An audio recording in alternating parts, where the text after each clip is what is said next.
Welcome friends, आज का हमारा टॉपिक है JavaScript class.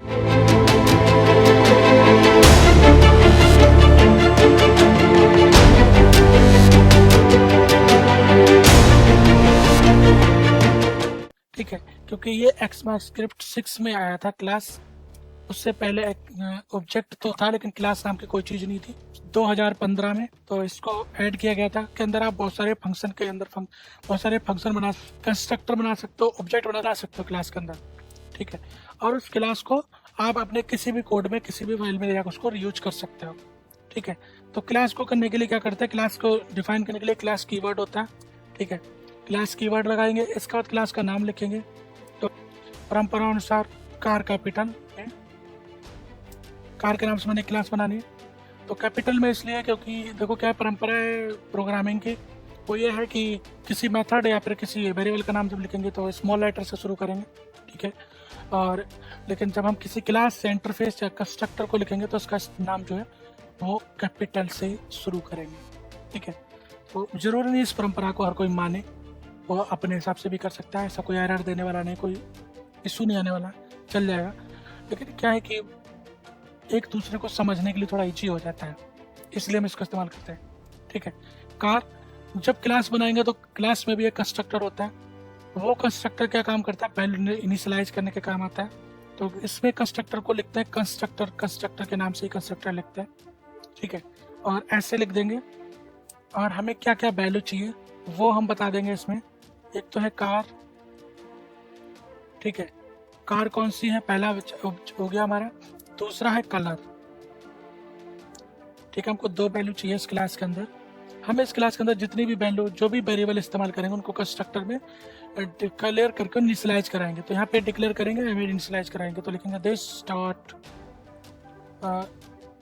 Car name, sorry car name. देखो मैं यहाँ पे यूज कर रहा हूँ स्मॉल वेरिएबल के लिए, और इसमें आ जाएगा कार, और फिर हो जाएगा दिस डॉट कार कलर, इसमें हो जाएगा कलर। ठीक है, ये कंस्ट्रक्टर हो गया, इसको मैं लिख देता हूँ। और इसके बाद आता है, इसके बाद हम कोई मेथड डिफाइन कर सकते हैं। देखो मैंने आपको बताया था कि वैसे हम फंक्शन कहते हैं उसको, वही चीज़ फंक्शन होती है जब वो किसी ऑब्जेक्ट या क्लास के अंदर ना हो। अगर हम उसको ऑब्जेक्ट या क्लास के अंदर लिखने चाहेंगे तो मेथड कहने लगेंगे। ठीक है, तो मेथड बनाने के लिए क्या करो, आप फंक्शन ना लिख कर सीधे नाम लिख दो। जैसे मैंने लिख दिया कार डिटेल्स। ठीक है, और ऐसे करके इसको मैंने यहाँ पे करा दिया, मैंने डॉक्यूमेंट, और यहाँ पर करा देता हूँ कार नेम। ठीक है, और प्लस कर देता हूँ, इसके बाद में डाल देता हूँ दिस डॉट कार नेम। ठीक है, और इसके बाद एक प्लस लगा के एक BR टैग लगा लेता हूँ ताकि अगली लाइन में आ जाए BR, और फिर लिखता हूँ कार कलर। ठीक है, इसका कंकैटिनेशन लिखा प्लस लगाता हूँ, और इस कलर में डाल देता हूँ उसका कलर जो भी है। कलर क्या है मेरा, दिस डॉट कार कलर। ठीक है, और अभी मैं उसका सही अगर रन करा दो, ठीक है, कुछ नहीं आने वाला। क्यों नहीं आ रहा है, क्योंकि अभी क्या हो रहा है कि मैंने इस क्लास को भी कहीं भी इन्वोक नहीं किया है, इसको कहीं इसका कोई इंस्टेंस ऑब्जेक्ट नहीं बनाया है मैंने, अभी इसको कॉल भी नहीं कराया, तो इसलिए भी ये काम नहीं करेगी, एग्जीक्यूट ही नहीं होगी। ठीक है, तो इसको एग्जीक्यूट करने के लिए मुझे इसका ऑब्जेक्ट बनाना पड़ेगा। ऑब्जेक्ट कैसे बनाएंगे, let car object equal new लगाएंगे, फिर कार का नाम लिख देंगे कार। ठीक है, और कार लिखेंगे तो ये सजेस्ट करने लगेगा कि इसके अंदर एक कंस्ट्रक्टर है, कंस्ट्रक्टर में दो वैल्यू चाहिए, कार नाम की और कलर नाम की। ठीक है, तो इसमें एक चाहिए कार, कार का नाम दे देते हैं हम, मैं देता हूँ स्विफ्ट। ठीक है, और कलर दे देता हूँ मैं इसको रेड। ठीक है, मेरी रेड कलर की स्विफ्ट कार है भाई। और अभी भी अगर मैं इसको रन कराऊंगा तो कुछ नहीं होगा। ये इसका क्या है कि अभी एग्जीक्यूट हो रही है, लेकिन अब क्या हो रहा है, इसमें कुछ प्रिंट तो मैंने कराया नहीं है, कंस्ट्रक्टर में कुछ प्रिंट कराने मैंने किस में कराया, कार डिटेल में। ये क्या है, इसका मेथड है। जब तक मैं इस मेथड को कॉल नहीं करूँगा तब तक ये काम नहीं करेगा। तो इसके लिए क्या करना पड़ेगा, मुझे इसको कॉल कराना पड़ेगा। सॉरी, पहले तो मैं इस कार ऑब्जेक्ट का नाम चेंज कर दूँ, गलत कर दिया मैंने, कार ऑब्जेक्ट, और मैं लिखूँगा कार ऑब्जेक्ट, ठीक है। फिर लिखूँगा डॉट, जैसे नॉर्मल करा देते, फिर कार डिटेल नाम से मेथड आ गया, और मैं इसको ऐसे करके कॉल करूँगा पैरेंथेसिस के साथ। अब ये काम करेगा, कार नेम स्विफ्ट और कार कलर रेड, ठीक है। तो चल गया ये। तो आप इस तरीके से आप क्लास क्रिएट कर सकते हैं, और फिर उसका इस तरीके से आप उसका ऑब्जेक्ट बना सकते हैं, ठीक है। इसको यहाँ पे ना प्रिंट करा के, और आप यहाँ पे करा दो रिटर्न, ठीक है। और फिर यहाँ पे वैल्यू आ जाएगी, आप इस वैल्यू को किसी वेरिएबल में ले लो, वेर कार डी के नाम से मैंने वेरिएबल बना लिया, और यहाँ पे फिर मैंने डॉक्यूमेंट डॉट राइट करके इसको प्रिंट करा लिया। ये मेथड है कॉल, वैल्यू रिटर्न कर रहा है, मैंने वैल्यू रिटर्न करा के कार डी में ले ली, कार डी में लेकर इसको प्रिंट करा दिया। तो ये देखो वैसे ही आ गया, फिर से कोई दिक्कत नहीं है, ठीक है। यहाँ से वैल्यू रिटर्न भी करा सकते हो आप, इसमें वैल्यू पास भी कर सकते हो। मान लो मुझे इसमें कार का नंबर पास करना है, तो मैं लिख देता हूँ हाउ मैनी करके बना देता हूँ, कितनी कार चाहिए मुझको।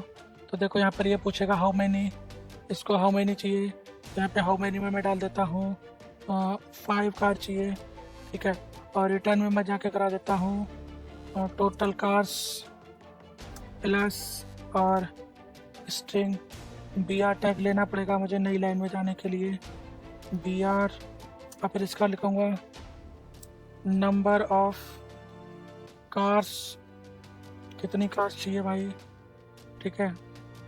और प्लस लगा के हाउ मैनी को ऐड कर दूंगा, ठीक है। ये देखो नंबर ऑफ कार्स 5, कहाँ से पास किया मैंने, मेथड से, वो जो मैंने आपको बताया था पैरामीटर वाला मेथड। तो ये पैरामीटर वाला मेथड है, रिटर्नेबल भी है, पैरामीटर विद रिटर्न, ठीक है। तो पहले मैंने जो बनाया था वो था विदाउट पैरामीटर विदाउट रिटर्न, फिर मैंने बनाया विदाउट पैरामीटर रिटर्न, अब मैंने बना दिया पैरामीटर विद रिटर्न, ठीक है। तो मैंने आपको वो भी आप बता दिए सारे तरीके के इसमें मेथड बना सकते हो, ठीक है। और आप गलती से उसको फंक्शन मत बोला, नहीं तो आपको मजाक उड़ाएगा, आपको बोलेगा भैया इसको जानकारी ज़्यादा है नहीं। और ये हो गया। इसके बाद एक चीज़ स्पेशल है, वो ये है, आप एक क्लास को दूसरी क्लास के अंदर एक्सटेंड कर सकते हो, एक क्लास में दूसरी क्लास को एक्सटेंड कर सकते हो। वो कैसे कर सकते हो, वो ऐसे कर सकते हो, आप एक क्लास कार आपने बना ली, अब मैं दूसरी क्लास बनाता हूँ कंपनी करके, कंपनी, ठीक है। और कंपनी में मैं क्या करता हूँ, कंस्ट्रक्टर बनाता हूँ। कंस्ट्रक्टर मुझे बनाना ही पड़ेगा, देखो जावास्क्रिप्ट कहती है कंस्ट्रक्टर तो बनाना ही पड़ेगा। तो कंस्ट्रक्टर बनाता हूँ, और कंस्ट्रक्टर में मैं लेता हूँ कंपनी नेम, और यहाँ पे लिखता हूँ this dot company equal company name, ठीक। तो अब देखो मैंने इस क्लास में एक ऑब्जेक्ट बना था कंपनी नेम के नाम से, और अब मैं अगर इस क्लास की इसकी वैल्यू को अगर मैं उस जो पहले वाली मेरी क्लास है मैं उसमें यूज करना चाहूँ, पहले तो मुझे ठीक है। और अब आप इस क्लास को ऊपर वाली क्लास में एक्सटेंड करा सकते हैं। मैं इसमें करूँगा एक्सटेंड का मतलब होता है कि उस क्लास की जो प्रॉपर्टीज है उस प्रॉपर्टीज को इस क्लास में एक्सेस किया जा सकता है, ठीक है। तो क्या नाम है, कंपनी नाम है उसका, ठीक है। तो ये एक्सटेंड होगा इसमें। और तो जब आप इसको इस्तेमाल करेंगे तो इसमें एक समस्या आएगी, वो ये है कि ना इसका भी कंस्ट्रक्टर है उसका भी कंस्ट्रक्टर। तो आप इस कंस्ट्रक्टर में अंदर आओ और इसमें लिखो सुपर, ठीक है। और जब सुपर लिखो तो देखो वो कंपनी का नेम पूछेगा, तो आपको कंपनी का नेम भी पास करना होगा। तो कंपनी का नेम आप कहाँ से लेके आओगे, आपको कंपनी का नेम लाने के लिए आप ऐसा करना पड़ेगा कि आप इसमें जो दिया है ना कार नेम हो गया, कलर हो गया, इसके बाद आप ब्रांड भी डाल दो उसमें, कॉमा ब्रांड, और इसमें आओ इस ब्रांड को पास कर दो, ठीक।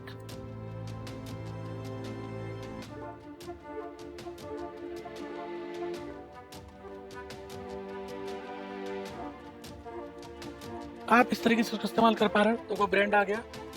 तो आप एक क्लास की प्रॉपर्टी को दूसरी क्लास में आप इस्तेमाल कर सकते हो, ठीक है। आप ऊपर वाली क्लास में कोई मेथड भी बना सकते हो जिसको आप नीचे वाली क्लास में आप उसका इस्तेमाल कर सकते हो।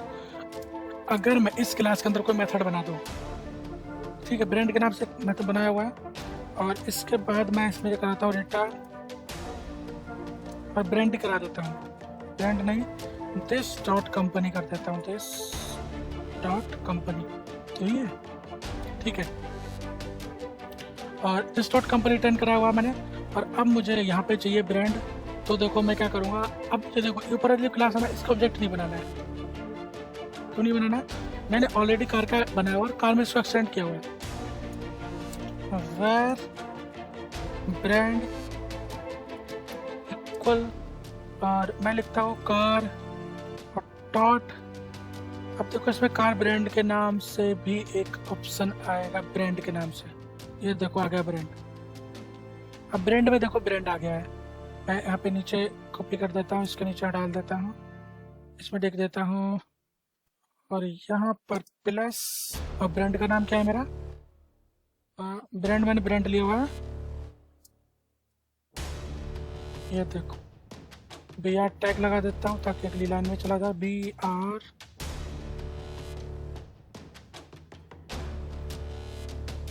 ठीक है। अनडिफाइंड क्यों आ रहा है भैया?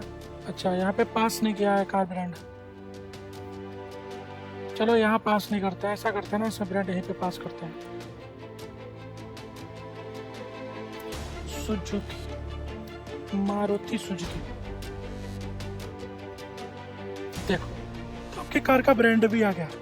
तो आप ऐसे कर सकते हैं, या फिर आप इसको मारुति सुजुकी को यहाँ से उठा लो, इसमें पास मत करो, आप सीधे यहाँ पे मारुति सुजुकी डाल दो और कार नेम यहाँ से हटा दो, इसकी जरूरत नहीं है। अब देखो आपने कार नेम नाम से बना लिया क्लास कंपनी के नाम से, और आप क्या कर रहे हो, उसको आप इसमें देखो एक्सटेंड करा रहे हो, नॉर्मल कार क्लास एक्सटेंड करा रहे हो कंपनी। और आपको जब देखो किसी क्लास पे दूसरी क्लास एक्सटेंड कराओगे तो पहली क्लास में कंस्ट्रक्टर होगा ही होगा, तो उसको आप इस क्लास में जब उसको एक्सटेंड कराओगे तो क्या होगा कि उसमें भी कंस्ट्रक्टर, इसमें कंस्ट्रक्टर है। तो जब इसका ऑब्जेक्ट, मान लो कार का ऑब्जेक्ट बना, इसका ऑब्जेक्ट बनाओगे, आप इसका तो बनाओगे नहीं, आप इसका ऑब्जेक्ट बनाओगे। तो आप ऑब्जेक्ट में देखो क्या कर रहे हो, आप ऑब्जेक्ट में देखो इनिशियलाइज वाली वैल्यू डाल के भेज रहे हो, ऑब्जेक्ट में भेज रहे हो ना कार के साथ, ऑब्जेक्ट में स्विफ्ट और रेड, ये क्या है, ये कंस्ट्रक्टर की वैल्यू है, ये तो वैल्यू है, ये कंस्ट्रक्टर की वैल्यू आप भेज रहे हो, ठीक है। तो यहाँ पे आप जो वैल्यू भेज रहे हो वो कंस्ट्रक्टर है, तो वो वैल्यू किसके लिए, कार के लिए आ रही है। अब आपको चाहिए कंपनी वाले का भी इनिशियलाइजर है, तो आपको कंपनी का भी इनिशियलाइज कराना पड़ेगा। तो क्या करना पड़ेगा, आपको एक सुपर कीवर्ड इस्तेमाल करने पड़ेगा, और सुपर का इस्तेमाल करके आप पैरेंथेसिस के साथ आपके जो ऊपर वाले के इनिशियलाइज के जो भी आपकी वेरिएबल रहेंगे, जो भी वैल्यू रहेंगे, वो इसमें आप पास कर दोगे यहाँ से। जैसे आप यहाँ से पास करोगे वो एज इट इज ऐसे ही पास होगा जैसे यहाँ से पास हो रहा है, ठीक है। तो फर्स्ट क्लास का वैल्यू पास हो जाएगी। और फर्स्ट क्लास का आप कोई भी मेथड जैसे एक्सटेंड करा दोगे, आप ऐसा नहीं आपने एक क्लास में दूसरी क्लास से एक्सटेंड कराइए, आप एक क्लास को दूसरी में, दूसरी को तीसरी में, तीसरी को चौथी में, चौथी को पांचवी में, आप 10 क्लासों को 22 सीरीज एक्सटेंड करा दो दूसरे में, और लास्ट वाली क्लास का ऑब्जेक्ट बना लो, और सारे जितनी पीछे की क्लासें हैं सबके मेथड को आप जो है वो उसी क्लास के ऑब्जेक्ट से एक्सेस कर सकते हो, ठीक है। जैसे हमें देखो हमने कंपनी की क्लास को एक्सटेंड किया है कार में, और कार में एक मेथड बनाया ब्रांड नाम से, देखो बनाया, और हम इसको देखो कार के ऑब्जेक्ट से ही एक्सेस कर पा रहे हैं। कार ऑब्जेक्ट हमने बनाया, हमने कंपनी का ऑब्जेक्ट नहीं बनाया, और कार के ऑब्जेक्ट से ही हम देखो ब्रांड को कॉल किया हुआ है, और ब्रांड कॉल भी हो रहा है और वैल्यू रिटर्न कर रहा है, ब्रांड बन में आ रही है, और उसको प्रिंट भी करा रहे हैं, देखो यहाँ पे आ रही है वैल्यू मारुति सुजुकी। और जबकि हमने दी उसमें एक कंपनी में दे रखी, देखो कंपनी में, दिस डॉट कंपनी में इसका नाम दिया था मारुति सुजुकी, ठीक है। तो इस तरीके से आप इनहेरिटेंस इस्तेमाल कर सकते हो, उसको कहते हैं इनहेरिटेंस। एक क्लास को दूसरी क्लास में एक्सटेंड करना इनहेरिटेंस कहलाता है, ठीक है। तो ये क्लास का एक फंडा है बहुत अच्छा, आप क्या कर सकते हो, इससे क्या होगा, आपकी जो कोड की रीडेबिलिटी है ना वो बढ़ जाएगी। क्यों बढ़ जाएगी, आपको एरर फाइंड करने में प्रॉब्लम नहीं है। आप एक पेज का कोड अभी लिखते हो तो आप क्या करते हो, एक के बाद एक फंक्शन वेरिएबल बनाते चले जाते हो, ऊपर से लेकर नीचे तक बनाते चले आ रहे हो, ऑब्जेक्ट फंक्शन वेरिएबल बनाते चले आ रहे हो, ठीक है। और आपको अगर उस समय आपको कोई चीज़ ढूंढनी है कि एरर कहाँ से आ रही है, ठीक है, तो आप उस समय पे कन्फ्यूज हो जाएंगे, पूरे पेज ऊपर से नीचे सेलेक्ट करते करते घूमेंगे, ठीक है। लेकिन क्लास में क्या होगा, अगर क्लास ऑब्जेक्ट अगर बनाओगे आप, तो इसका मतलब यह है कि आपको पता है ये मेथड इस क्लास के अंदर, आप उस क्लास के अंदर जाके आराम से ढूंढ सकते हो। इससे क्या हो रहा है कि डेटा जो एक्चुअल जो क्लास का ऑब्जेक्ट बन रहा है वो एक का बन रहा है। इससे क्या हुआ कि सारा डेटा आपने एनकैप्सुलेट कर दिया, एक कैप्सूल में बंद कर दिया, छोटे छोटे कैप्सूल में डेटा बंद करके उनको एक बड़े कैप्सूल में डाला और उसका ऑब्जेक्ट बना लिया। ठीक है। एब्स्ट्रक्शन, डेटा को पीछे छुपा देना। ठीक है। एनकैप्सुलेशन, डेटा को एक पैकेट में डाल देना। ठीक है। तो आप पूरे पेज में जो भी कोड लिखते हो उसको क्लास ऑब्जेक्ट बना के लिखोगे तो इससे एक फायदा हो, ये फायदा हो जाएगा। ठीक है। छोटे छोटे टुकड़ों में छोटा छोटा काम एक एक क्लास में कराते चले जाओ। ठीक है। और आप अगर आपको वही काम दूसरी क्लास में करना है तो आप उस क्लास को एक्सटेंड करा के उस क्लास में यूज कर लो। ठीक है। ऐसा नहीं कि आपको वो कोड बार बार लिखना पड़ेगा। ठीक है। तो ये हो गया। इसके अलावा एक चीज़ और होती है, वो स्पेशल चीज़ है। ऊपर वाली सारी चीज़ कमेंट कर देता हूँ, नहीं तो आपको ये कंफ्यूज कर देगी। और इसके बाद मैं एक क्लास लेता हूँ, ये वाली क्लास कॉपी कर लेता हूँ, यहाँ पे आगे नीचे ले आता हूँ इसको। ठीक है। कंपनी के नाम से। और मुझे इसमें मैं चाहता हूँ कि मैं इसमें कोई ऐसा मेथड बना दूँ जिसका मुझे क्लास को ऑब्जेक्ट बनाने की जरूरत ना पड़े और वैसे कॉल कर लूँ। क्या कहा मैंने कि क्लास का बिना ऑब्जेक्ट बनाए मैं उसके अंदर जो मेथड है उसको मैं एक्सेस कर लूँ या कोई प्रॉपर्टी उसको एक्सेस कर लूँ। तो ये कैसे मुमकिन है कि आप स्टैटिक कीवर्ड का इस्तेमाल करके किसी मेथड के आगे अगर आप स्टैटिक लिख देते हो, स्टैटिक ऐसे, तो अब आपको क्या करना है, अब आपको क्लास का ऑब्जेक्ट बनाने की जरूरत नहीं है। आप सीधे क्लास का नाम लिखो। ठीक है। ऐसे नाम लिखो क्लास का और डॉट लगाओगे तो वो उसका नाम दिखा देगा। देखो कि ब्रांड आ रहा होगा, ये देखो ब्रांड आ गया। और अगर आप इसका आगे से स्टैटिक हटा दोगे ना तो आप क्लास के नाम से एक्सेस नहीं कर सकते, तो आपको ऑब्जेक्ट बनाना पड़ेगा। अभी देखो मैं इसको प्रिंट करके दिखा देता हूँ आपको। ब्रांड में कंपनी जो मैं लिखा था, अभी देखो मैं ऐसे एक्सेस करता हूँ, बिना स्टैटिक लिखे हुए एक्सेस करने की कोशिश करूंगा। और यहाँ पे लॉग भी करा लो, डॉक्यूमेंट डॉट राइट, और इसके अंदर ब्रांड नेम डाल देता हूँ। ठीक है। और मैं इसको भी प्रिंट करा के देखता हूँ कुछ आएगा, कुछ नहीं है। एरर दे दिया, brand is not a function. ठीक है। ब्रांड कोई फंक्शन नहीं है, तो ये एरर आ गई। क्यों आ गई? क्योंकि अभी ये बिना ऑब्जेक्ट के इस क्लास के अंदर का कोई भी चीज़ मैं एक्सेस नहीं कर पाऊंगा।